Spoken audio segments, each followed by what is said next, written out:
about episode 135. I hope you are very well this week, and as you can see, I am back on the boat home from Valhalla Viking Festival, and I'm in quite an interesting area of London. It's quite an old area. In fact, Chris, who's filming this, his mum was born in this area. It's called Poplar.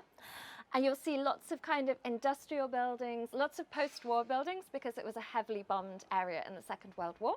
We'll be exploring more of this part of London over the coming weeks, especially because the boat's next making its way to Limehouse, which is like the gateway to the Thames where the canal system meets it. So lots of interesting locks, lots of interesting things just there. But I did not come home from Valhalla empty-handed, so I'm going to take you inside and show you this amazing instrument. Okay, today I've got a really special new instrument to show you.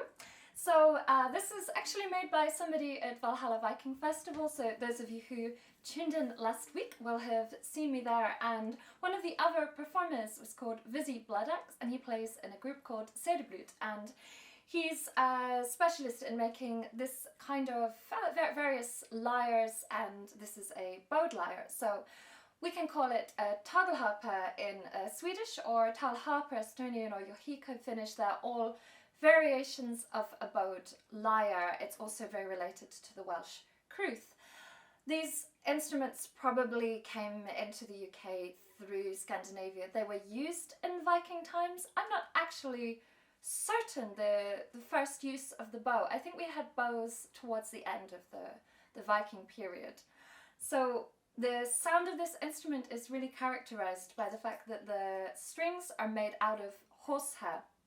So this is twisted horsehair, which Vizzy is also an absolute genius at making. It makes a really rough kind of texture to the sound.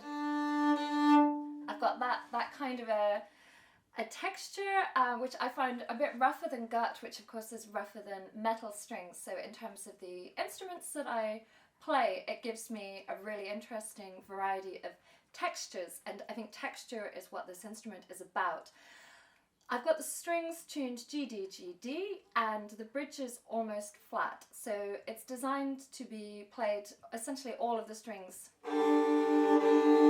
at the same time. So it's a drone-based instrument, drones just being notes that run continuously.